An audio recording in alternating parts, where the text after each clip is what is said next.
being single in the second half of life, it really is not that bad. That's my opinion.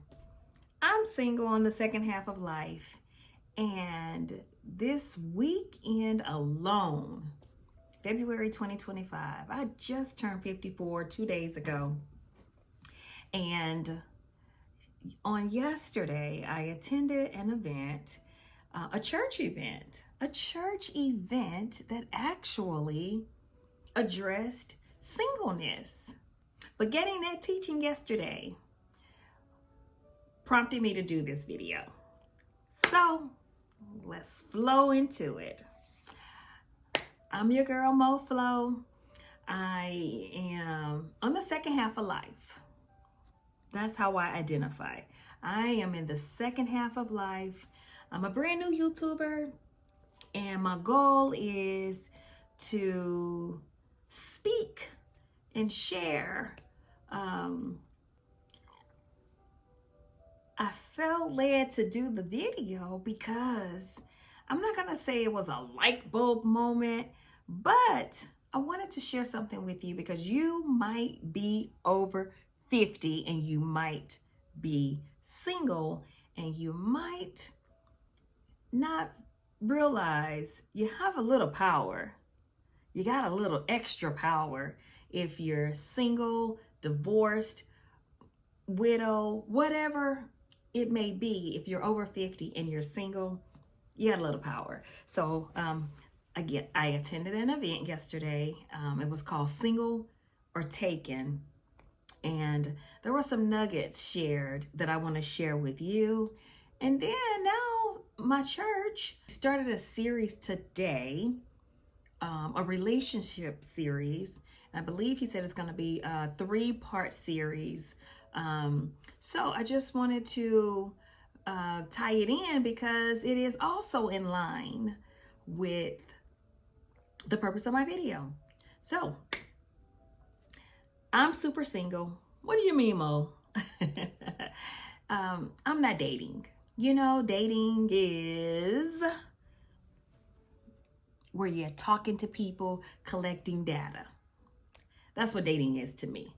I meet you, you meet me. There was an initial interest, and we're exchanging information, collecting data on each other, talking, texting, meeting up, whatever dating looks like to you. But I'm not doing any of that. So it occurred to me that there could be more pros than cons. And I'll tell you what I mean. And this is off the rip. In the first half of life, let's say 20s, because usually by 30, if you desire to be married, you're usually married by 30. I could be wrong. But anyway, let's just say in the 20s. If you desire to be married, you're looking for a person who is, well, I would hope you're looking for someone who's aligned spiritually.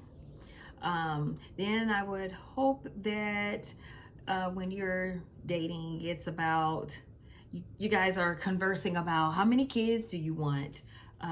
You're figuring out your careers. You may even still be in school.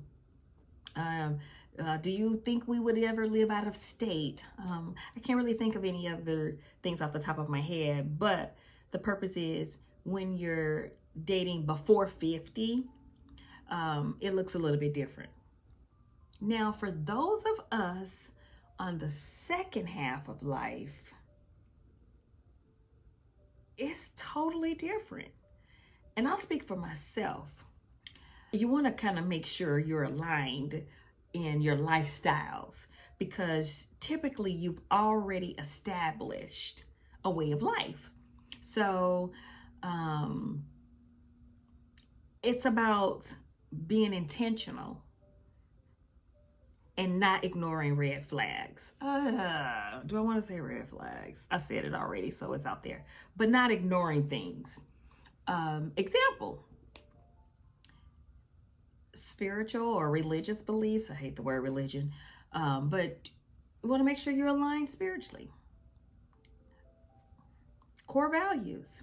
You want to make sure that you guys have similar values. Family dynamics. That's important. How young are your children? Do you want to connect and have a partner that has small children?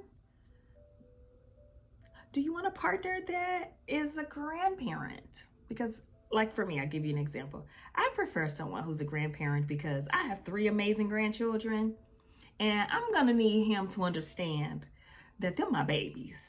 You know,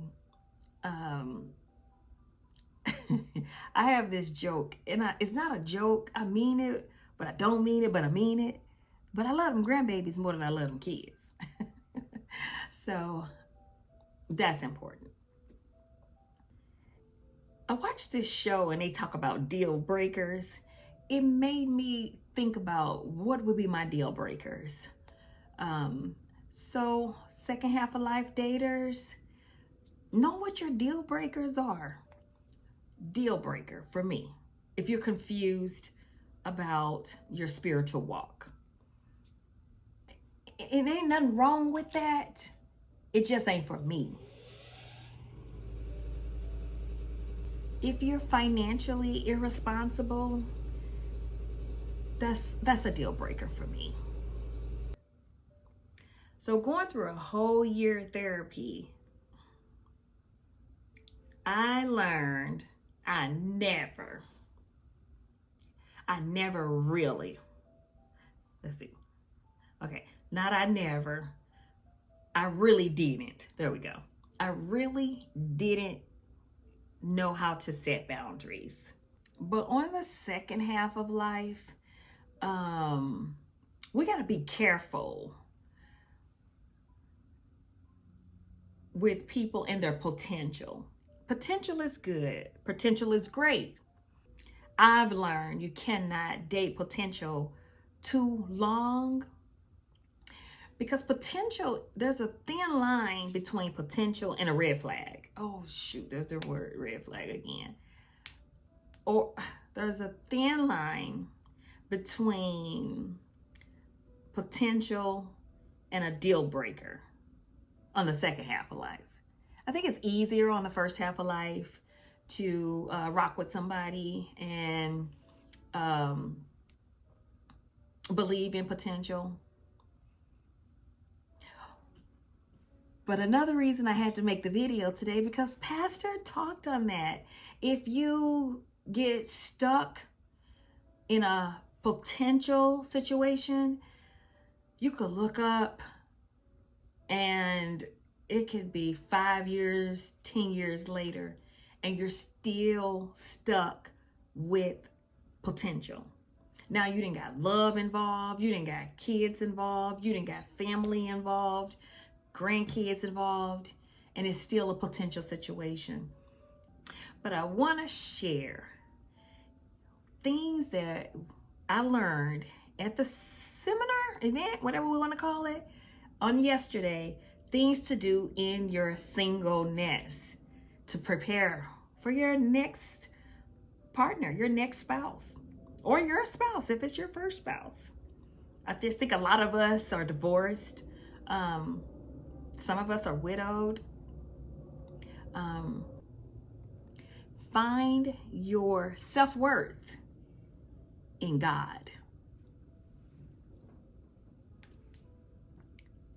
You catch it? Second half of lifers, find your self-worth in God. Now, I'm just going to be honest.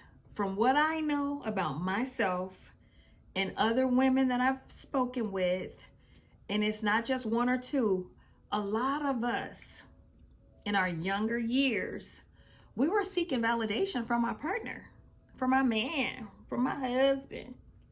We were seeking validation. That's a problem.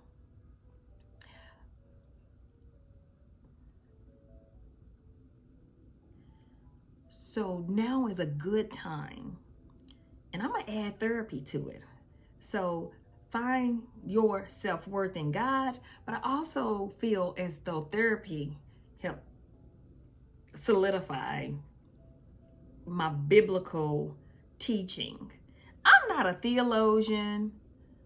I'm definitely not a relationship expert.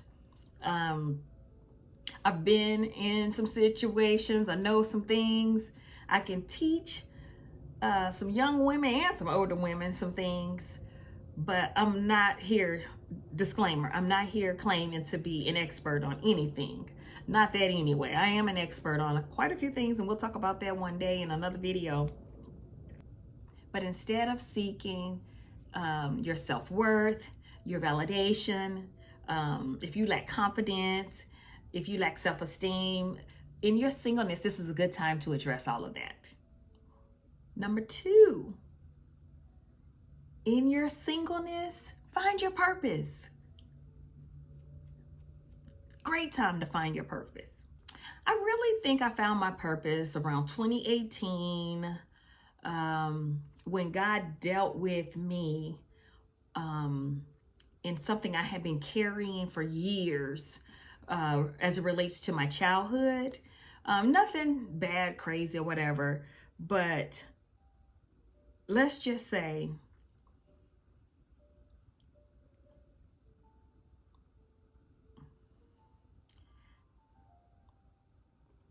in that healing that I received, in that revelation that God gave me, I realized my purpose is to help women. I would never want to not share. I would never want to not share life experiences, knowledge, support for a young woman who no one knows they need it.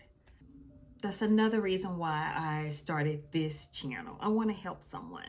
And lastly, take the time to heal. So I actually kind of touched on it on my own without remembering the third point, which is prepare for a healthy relationship.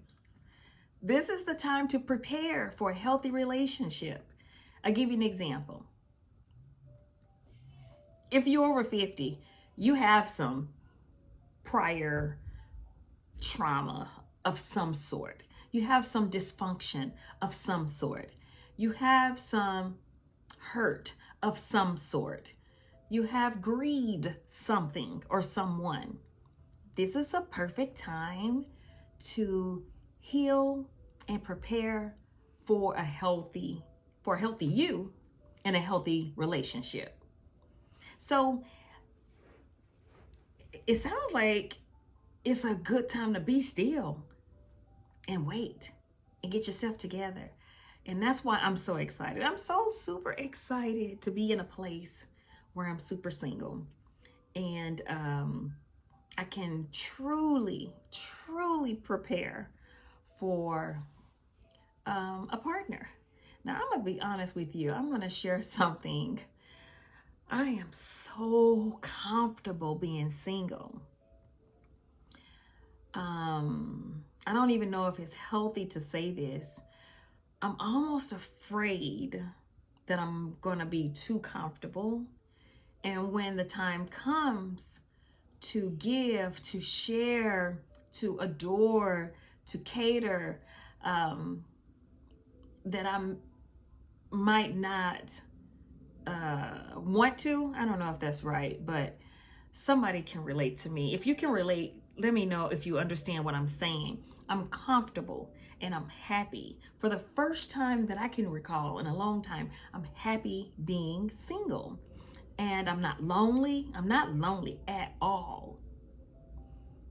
I just know, I guess what I'm saying is, when he comes, I'm going to have to learn how to be uncomfortable, because I'm comfortable right now. I'm super comfortable right now.